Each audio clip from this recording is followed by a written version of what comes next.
Yes, so tick mark the sentence, and 4A sentence is he reached over and retrieved his jacket from the back seat. This is one sentence. Now the second sentence is uh, she sprinkled water on the unconscious man's face and retrieved him.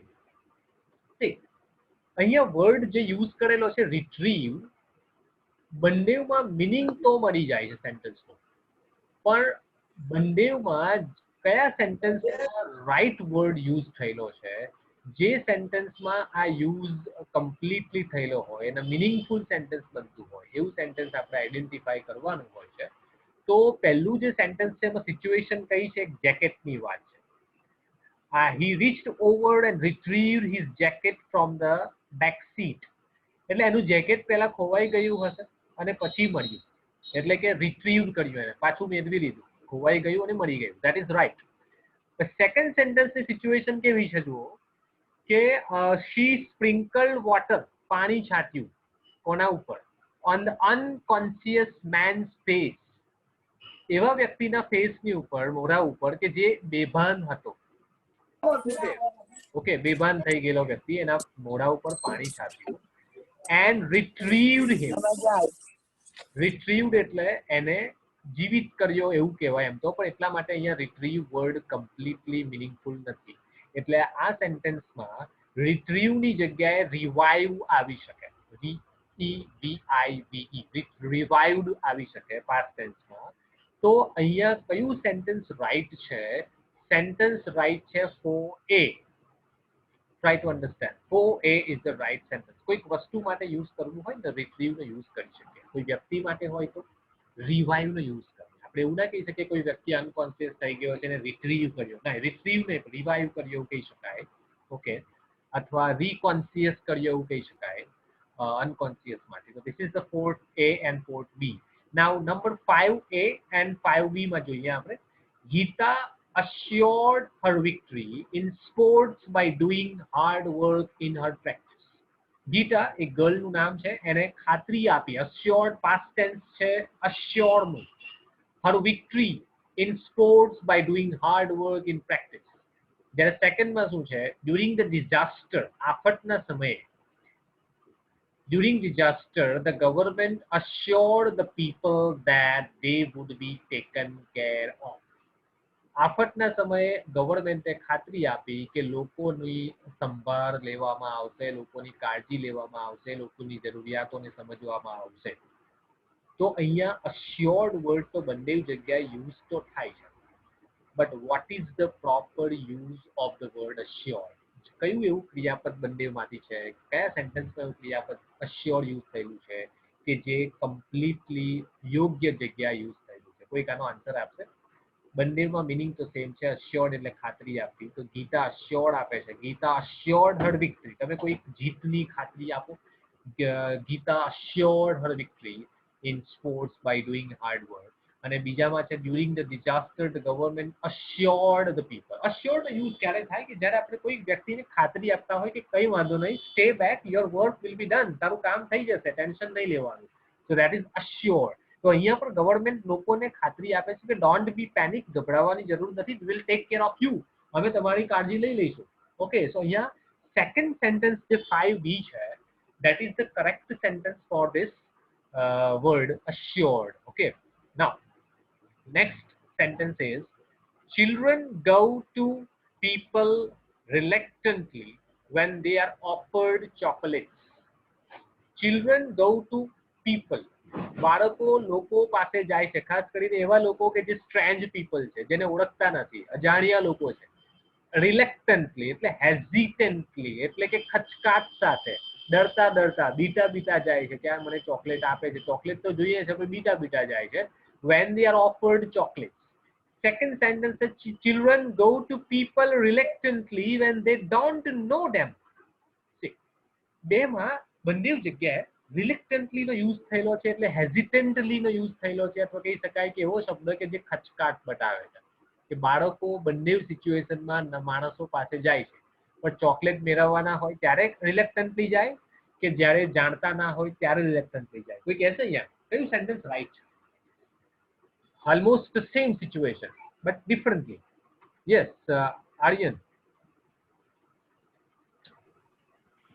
um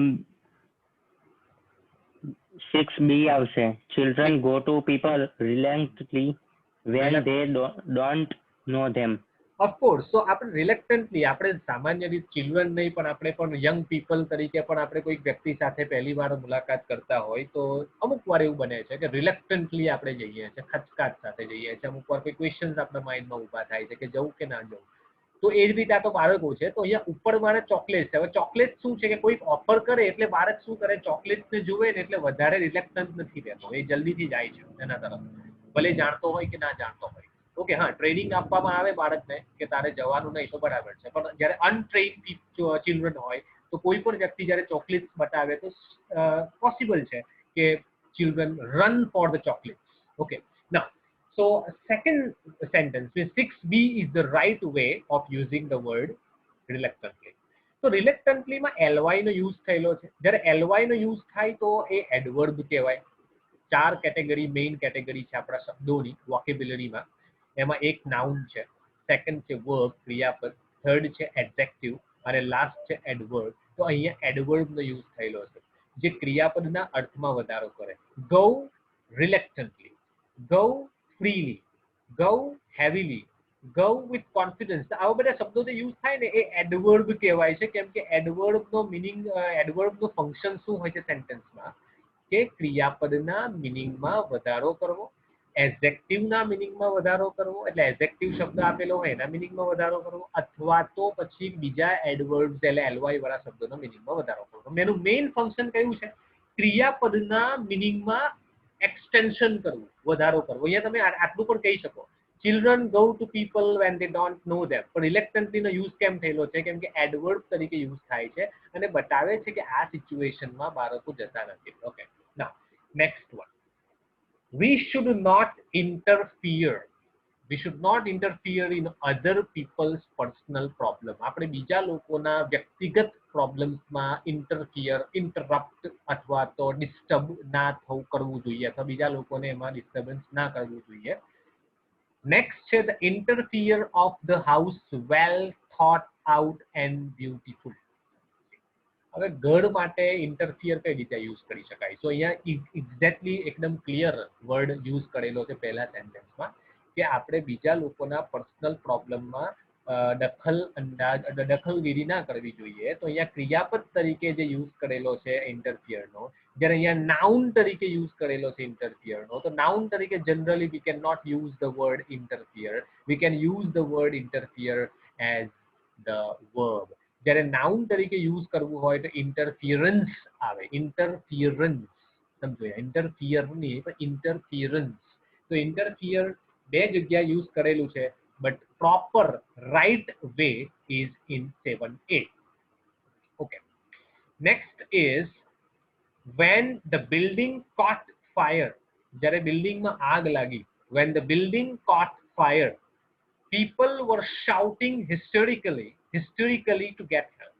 લોકોએ ગાંડા જેવા થઈને, જ્યારે માનસિક રીતે અસ્થિર થઈ ગયા હોય એવા થઈને બૂમો પાડવી. ઓકે, ઓલમોસ્ટ ક્રેઝીનેસ જેને કહેવાય, હિસ્ટોરિકલી ટુ ગેટ હેલ્પ. અહીંયા પણ એડવર્બનો યુઝ કરેલો છે. અહીંયા પણ એડવર્બનું ફંક્શન છે ક્રિયાપદના અર્થમાં વધારો કરવો. કઈ રીતે શાઉટિંગ? Historical shouting. ઓકે, નેક્સ્ટમાં જોઈએ. During the fire drill the students came out of the class. જો જ્યારે સ્પેશિયલ એક્સપેરિમેન્ટ કરવામાં આવે છે, ડ્રિલિંગ કોને કહેવાય? મોક ડ્રીલ જેને કહેવાય છે. પોલીસમેન હોય ને, પોલીસમેનને ટ્રેનિંગ આપવામાં આવે કે તમે આ જગ્યાએ જવાના છો, તમારો ઓપરેશન છે, તો ઓપરેશન પહેલા કોઈક પ્રોપર ગ્રાઉન્ડ પર એનું ડ્રિલિંગ કરવામાં આવે છે કે તમારું પોઝિશન આ રીતે રહે છે. એક સ્પેશિયલ સીન બનાવવામાં આવે છે, તો એને ડ્રીલ કહેવાય છે. તો during the fire drill the students came out of the class. એટલે ડ્રીલ કરવામાં આવ્યું તે વખતે બાળકો ક્લાસની બહાર આવ્યા, noisily, અવાજ સાથે. And historically as they had practiced it many times. અને એટલા ક્રેઝીનેસ સાથે કે જ્યારે એમણે ઘણીવાર પ્રેક્ટિસ કરી હોય, as they had practiced it many times.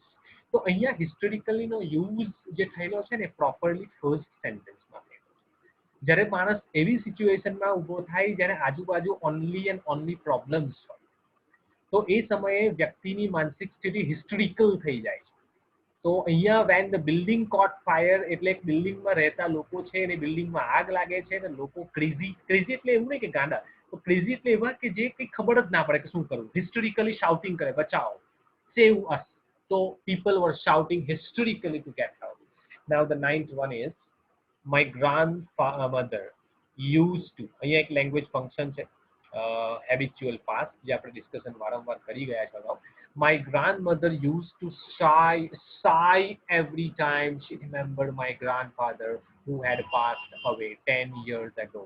And the second sentence say my grandmother always sighs with delight and excitement when we visit her on Saturday. તો sigh જે word છે એ ક્યારે યુઝ થાય છે? જ્યારે કોઈ દુઃખની લાગણી હોય ને, તો દુઃખની લાગણી બતાવવા માટે મોસ્ટલી સાઈ વર્ડનો યુઝ થાય છે. એમ તો સાઈનો ગુજરાતીમાં મિનિંગ થાય છે નિસાસો નાખવો, પણ અહીંયા નિસાસો નહીં, પણ એવી લાગણી કે જેમાં સેડનેસ હોય, ગ્રીફ હોય, ટેન્શન હોય, એન્ઝાઇટી હોય, જેને કહેવાય કે ફિયર હોય, પ્રોબ્લેમ્સ હોય. તો અહીંયા my grandmother used to sigh every time when she remember my grandfather who had passed away 10 years ago. 10 વર્ષ પહેલા મારા ગ્રાન્ડફાધર મરી ગયા હતા, મૃત્યુ પામ્યા હતા, એમનું ડેથ થયું હતું અને એમાં એ સાઈ કરે છે, રિમેમ્બર કરે છે, સેડનેસ હજુ પણ મારા ગ્રાન્ડમધરમાં દેખાય છે. તો અહીંયા સેકન્ડ સેન્ટેન્સમાં સાઈ પછી યુઝ કરેલું છે ડિલાઇટ. તો મેં તમને કીધું એ પ્રમાણે કે સાઈનો મોસ્ટલી 99% કેસીસમાં યુઝ થાય છે ગ્રીફ બતાવવા માટે, દુઃખ બતાવવા માટે, દર્દ બતાવવા માટે. ડિલાઇટ બતાવવા માટે એનો યુઝ કરતા નથી, ડિલાઇટ અને એક્સાઇટમેન્ટ. ઓકે, તો અહીંયા right way of using the word sigh is in 9a.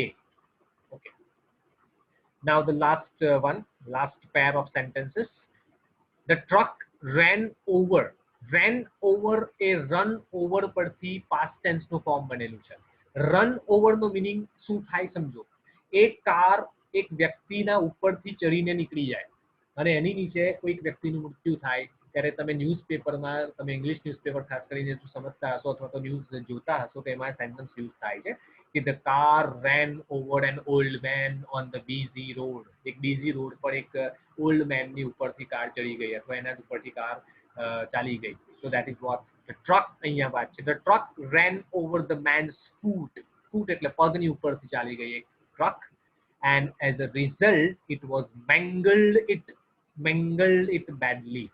હવે જુઓ mangled નો મીનિંગ બીજા સેન્ટેન્સ સમજો તો ખ્યાલ આવશે. The curry was not mangled correctly, so some of got very salty bits. Mangled no meaning શું થાય છે? ખાસ કરીને હલાવવું અથવા તો બનાવવું. જ્યારે કરી બનાવવામાં આવે ત્યારે સ્પેશિયલ એને શું કરવામાં આવે છે?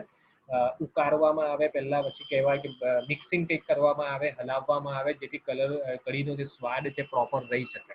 ઓકે, તો અહીંયા મેંગલ્ડ વર્ડનો પ્રોપર યુઝ જે થયો છે ને એ ઓલમોસ્ટ સેકન્ડમાં થયો છે. ઓકે, તો અહીંયા એકચ્યુઅલી શું આવી શકે? મેંગલની જગ્યાએ ઇન્જર્ડ આવી શકે. It was injured badly. Okay, તો અહીંયા સેકન્ડમાં રાઈટ વર્ડ યુઝ થયેલો છે મેંગલ્ડ. તો આ છે કેટલાક શબ્દો. જો અહીંયા જે પ્રમાણે એક્સરસાઇઝ આપેલી છે ને એ પ્રમાણે એક્ઝામમાં પૂછાતું નથી, પરંતુ વર્ડ્સને આપણે એટલા ફોકસ કર્યા છે કે એક્ઝામમાં સિમિલર વર્ડ્સમાં યુઝ કરી શકાય, પૂછી શકાય. Okay, now V2 is another very important. કદાચ V1 કરતા વધારે એક્સાઇટિંગ અને વધારે ઇમ્પોર્ટન્ટ જે એક્સરસાઇઝ છે એ V2 છે. In each set there are 3 words which are synonyms. 3 શબ્દો 4માંથી એવા હશે દરેક ગ્રુપમાં. 1 to 8 ગ્રુપ આપેલા છે. એમાંથી એક વર્ડ એવો હશે કે જે એન્ટોનિમ હશે. એન્ટોનિમ એટલે ઓપોઝિટ વર્ડ હશે, વિરુદ્ધાર્થી વર્ડ હશે, શબ્દ હશે. બીજા 3 શબ્દો ઓલમોસ્ટ સિમિલર હશે, સરખા હશે, એના મિનિંગ ઓલમોસ્ટ મળતા આવતા હશે. Find the odd one out એટલે જે ઓડ વર્ડ છે એટલે કે જે ઓપોઝિટ વર્ડ છે 4માંથી 3 સરખા છે અને જે અલગ છે અલગ વર્ડને, ડિફરન્ટ વર્ડને આપણે શોધી કાઢવા. તો અહીંયા પહેલો વર્ડ છે સ્ટ્રક્ચર્ડ, સેકન્ડ વર્ડ છે ડિસઓર્ગેનાઇઝડ. ઓકે, દેન સ્ટ્રક્ચર્ડ પછી છે chaotic, દેન ડિસઓર્ગેનાઇઝ પછી વર્ડ આપેલો છે અહીંયા lawless. It's not lawless, it's lawless. તો અહીંયા 4 વર્ડમાંથી આપણે આઈડેન્ટિફાઈ કરવાનો છે કે which word is not suitable here or which word is different from all other 3 words. તો એનો તો પહેલા મીનિંગ સમજવો પડે.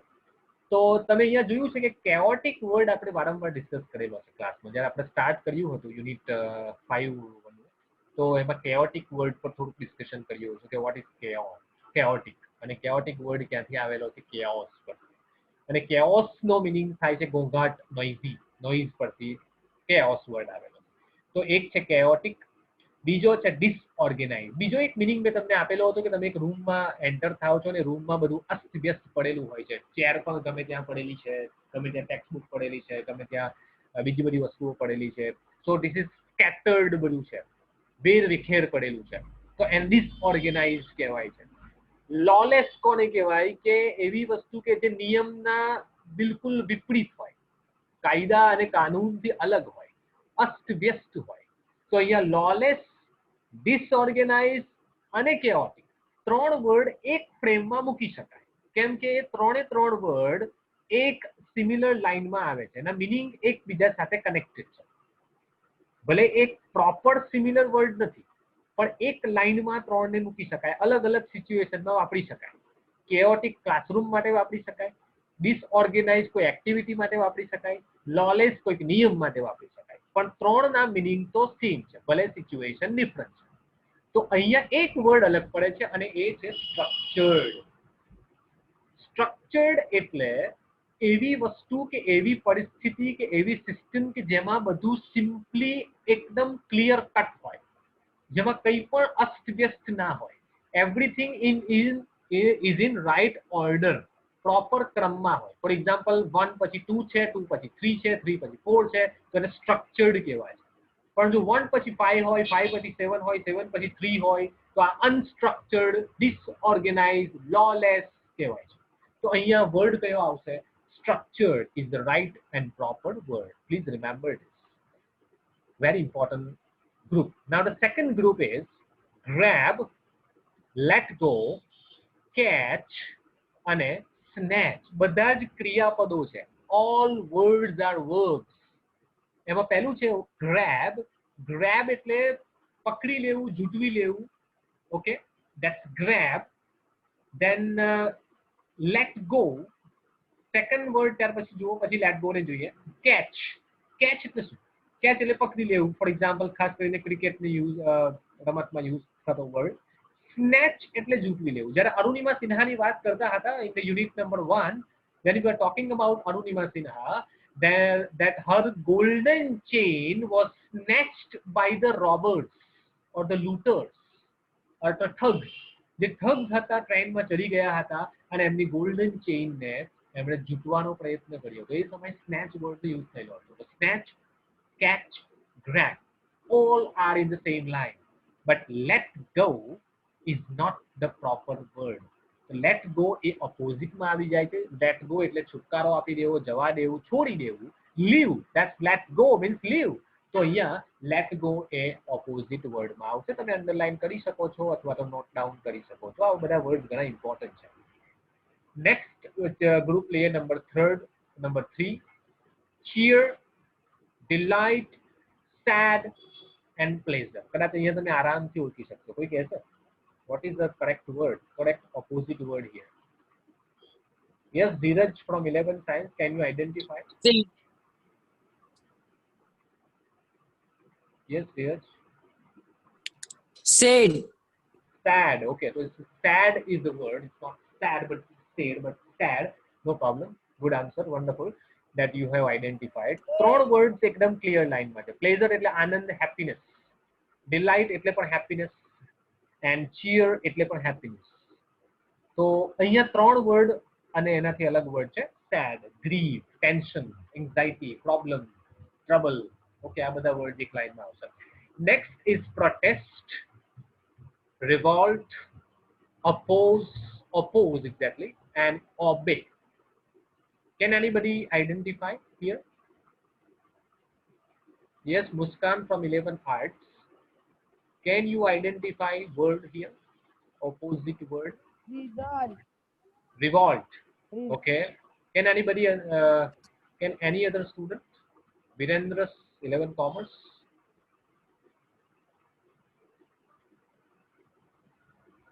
Okay. Yes, Meet from 11 Science. Obey. Okay. Somebody is saying obey. That's the right answer, I think. Yes, of course, because obey નો meaning શું થાય છે કે પાલન કરવું. કોઈક તમને ફરજ પાડતું હોય તો એ ફરજનું યોગ્ય પાલન કરવું, આજ્ઞાંકિત બની જવું, આજ્ઞાનું પાલન કરવું, that's obey, ક્રિયાપદ છે. અપોઝ એટલે કોઈકનો વિરોધ કરવો, પ્રોટેસ્ટ પણ વિરોધ કરવો, રિવોલ્ટ એટલે પણ બળવો કરવો અથવા વિરોધ કરવો. તો અહીંયા ત્રણ વર્ડ જે છે એક કેટેગરીમાં, ત્રણ પહેલા એ અલગ આવશે અને last word is a different word, is a positive word. તો obey is the right word here. Now the next is rare, strange, common, unique. Yes. Who is going to respond here? Yes. Common. Common. Okay. Common is the right word because common means something which is general. જે સામાન્ય હોય છે. Rare એટલે ખૂબ જ ઓછું, નજીવા પ્રમાણમાં હોય, that you cannot find everywhere. ઘણું ઓછું જોવા મળે, that is rare. Strange એટલે વિચિત્ર. Common is general and unique એટલે different. So here common word is the right word. Good. Next is gentle, fierce, intense, and the ferocious. Gentle. Gentle. Is somebody okay? Somebody is responding. Gentle is the right word because fierce એટલે હિંસક, violent, intense એટલે પણ હિંસક, તીવ્ર, ferocious એટલે પણ ડરામણું, fearful. તો અહીંયા gentle એટલે નમ્ર, એ પોઝિટિવિટી બતાવતો વર્ડ છે એટલે અહીંયાથી અલગ પડશે. Now the next category is erupt, break out, be quiet, explode. Be quiet. Yeah, very clear. It's be quiet, એકદમ simple, peaceful, શાંતિ જેને કહેવાય. Explode એટલે વિસ્ફોટ કહેવાય છે. Erupt એટલે પણ વિસ્ફોટ ની સાથે connected word છે. Breakout એટલે પણ explode થાય છે. Explosion પરથી word આવેલો છે explode. So be quiet is the right answer. Now the next last category is ordinary, awesome, impressive, and wondrous. Awesome. Okay, somebody is saying awesome. Yes. Ordinary. Very good. So ordinary is the right word because ordinary means something which is very common. સામાન્ય જેને કહેવાય, જે extraordinary નો વિરોધાર્થી word છે. તો awesome, impressive અને wondrous એવા adjective છે કે જે ઘણું greatness બતાવે છે. Greatness એટલે કે કોઈકની વખાણ કરવા માટે શબ્દો યુઝ થતા હોય છે કે you have done excellent, extremely well, તમે ઘણું સારું કામ કર્યું છે. તો અહીંયા ordinary word is the right word. Okay, so these category, 8 category અહીંયા આપેલી છે અને 8 કેટેગરીમાં જેટલા પણ શબ્દો છે એને નોટ ડાઉન કરવાની ટ્રાય કરવાની અને એના ઘણા બધા સિમિલર વર્ડ્સ તમે શોધી પણ શકો છો ગૂગલમાંથી અને Google Baba is always helpful to you. તો try to find out some more words કે કયા બીજા એવા સિમિલર વર્ડ છે, સ્ટ્રક્ચરના કયા વર્ડ્સ છે, chaoticના કયા વર્ડ્સ. તમે ખાલી સર્ચ કરશો ને chaotic synonym in the Google તો તમારી પાસે કે લિસ્ટ આવશે અને લિસ્ટને નોટ ડાઉન કરી દેવાની જેથી કોઈ પણ વર્ડ આવે આપણી પાસે તો આપણે ક્લિયરલી એને આઈડેન્ટિફાઈ કરી શકીએ. તો આ છે વોકેબ્યુલરી પાર્ટ. હવે અહીંયા જે આપેલું છે એ ડાયરેક્ટ ઇનડાયરેક્ટ સ્પીચ છે એટલે જે અહીંયા કેટલાક કન્વર્ઝેશન આપેલા છે એના વિશે આપણે થોડું ડિસ્કશન અગાઉ કરી ગયા છે. પણ અહીંયા આપણે F2 એક્સરસાઇઝ જે આપેલી છે ને એ F2 પર લાસ્ટલી આજે ફોકસ કરીશું because F2 is related to direct and indirect speech. Indirectly એ ડાયરેક્ટ અને ઇનડાયરેક્ટ સ્પીચ સાથે કનેક્ટેડ છે. તો પહેલા તો પેરેગ્રાફ કોઈક વાંચશે અહીંયાથી. હેમાક્ષીને હું ઇન્વાઇટ કરું છું. Please read out this paragraph. Yes, Hemakshi, read out this. Yes, sir. Sangeeta was very excited. She had returned from her trip to Rajasthan only in the morning. Yes, continue. She did not get tired of talking about her trip. She told her mother that Yes, place we visited, yes, the famous temple of Lord Krishna at Nathdwara. okay, Her brother asked her if did you visit Kankaroli. Okay. She replied in positive and added that she saw beautiful migratory birds at the vast pond of Pankaroli. Hmm. Her sister inquired, "Which places did you visit in the lake city Udaipur?" Sangeeta told her that we visited the city place, the City the Palace. the, Chet, the Chetak Monument. monument, the Pupar show and the सहेलियों की बड़ी garden. Okay.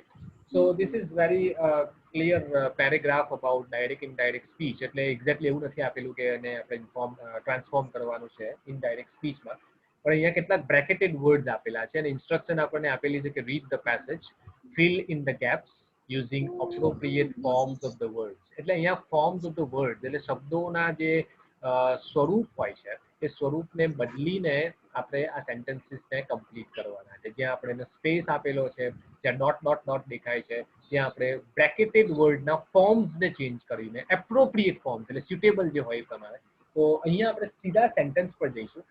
She told her mother that, બ્રેકેટમાં છે વી visited the famous temple of Lord Krishna at Nathwara. That's the Nathwara is generally pronounced.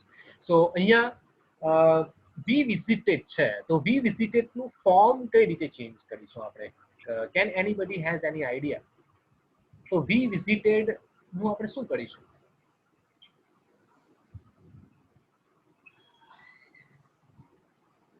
અહીંયા vivo I કરીશું. Okay. Yes, Vivo 1904. Vivo 1904. Yeah, we visited. Yes, they પછી They had visited. Very good. So અહીંયા આપણે એક tense use કરેલો છે અને એક પ્રોનાઉન યુઝ કરેલો છે. તો વી એટલે ફર્સ્ટ પર્સનમાં બહુવચનમાં યુઝ થાય છે. તો જ્યારે આપણે ફર્સ્ટ પર્સન હોય ને આ પ્રમાણે ઇનડાયરેક્શન બતાવવાનું હોય, ફોર્મ્સ ચેન્જ કરવાના હોય, તો થર્ડ પર્સનમાં બતાવવું પડે. તો વી જે છે એ વીનું આપણે દે કરીએ અને વિઝિટેડ એ સિમ્પલ પાસ્ટ ટેન્સમાં છે. તો સિમ્પલ પાસ્ટ ટેન્સનું જનરલ એવું બનતું હોય છે કે આપણે પાસ્ટ પરફેક્ટ ટેન્સમાં ચેન્જ કરતા હોય. તો પાસ્ટ પરફેક્ટ ટેન્સ કઈ રીતે બને કે પાસ્ટ પરફેક્ટ ટેન્સનો યુઝ કરવા માટે હેડનો ઉપયોગ કરવો પડે. તો હેડ અહીંયા ક્યાં યુઝ થશે? વિઝિટેડ પહેલા યુઝ થશે. તો આ પ્રમાણે સેન્ટેન્સ બનશે. She told her mother that they had visited the famous temple of Lord Krishna at Natwan. હવે આનો આઈડિયા કઈથી મળી શકે એ માટે જોવાનું તમારે first sentence. Sangeeta was very excited. She had written. So she had is already of past perfect tense.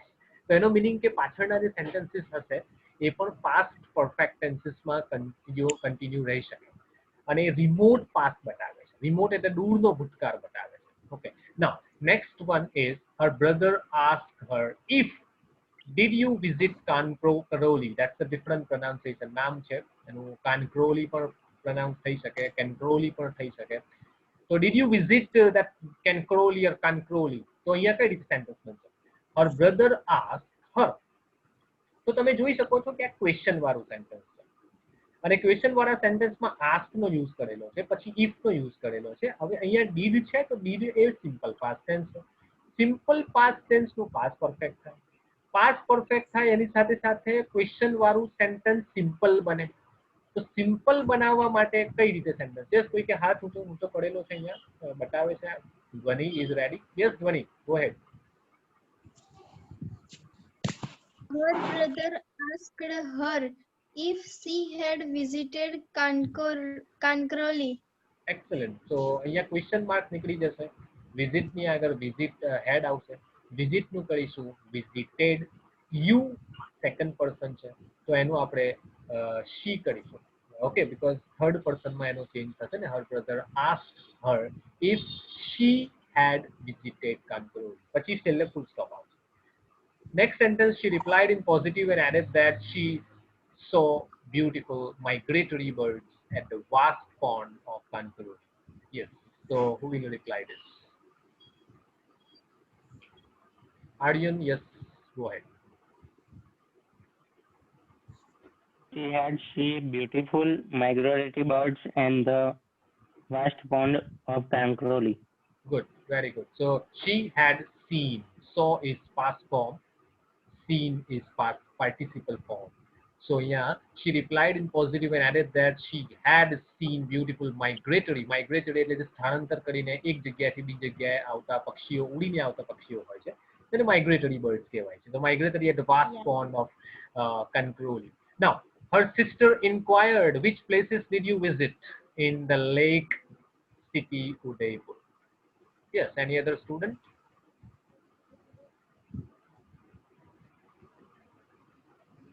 Yes, Komal. Komal from which class? Yes, Komal, you can reply. Okay. Yes, Dhwani.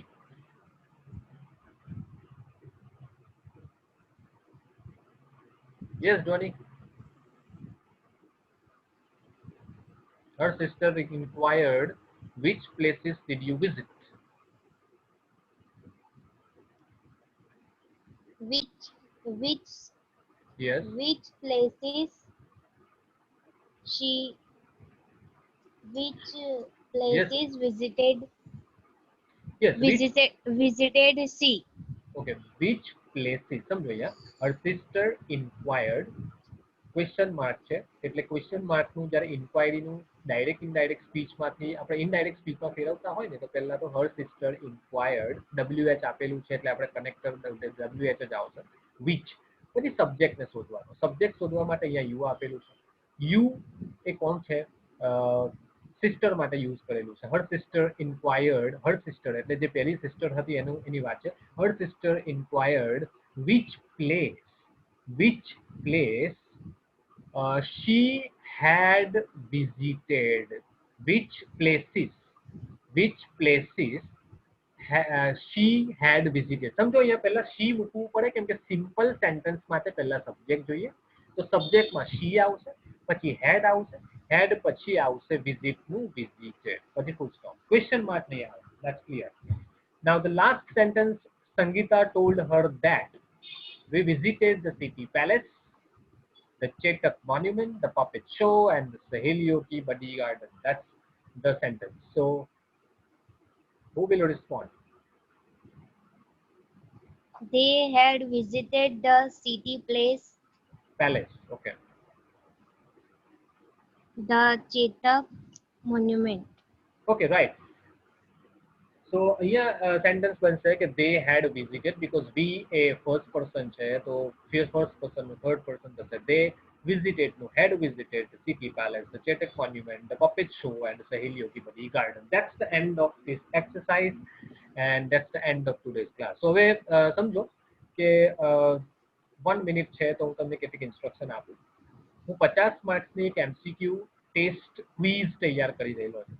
Next વીકમાં તમને મળશે ગ્રુપમાં link મળશે Google ફોર્મની link મળશે એ link પર તમે click કરશો એટલે તમારો ઈમેલ આઈડી માગશે ને ઈમેલ આઈડી આપશો એટલે તમે સીધા તમને ક્વેશ્ચન્સ માગશે અને ક્વેશ્ચન્સ તમારી સામે હશે અને ક્વેશ્ચન્સને તમારે માત્ર ટિક માર્ક કરવાના છે નીચે સબમિટ કરશો એટલે તમારો સ્કોર તમે જાતે જોઈ શકશો અગાઉ પણ મેં શેર કરી છે કેટલાક સ્ટુડન્ટને એક્સપિરિયન્સ હશે ગૂગલ ફોર્મનો કેટલાકને નહીં હોય પણ હું એ ટેસ્ટ આપું એ કમ્પલસરી આપવાની છે અને તમારો સ્કોર જાતે જ તમને મળી જશે next week most probably I will try to share in the group. Okay, so we end the class today. Thank you.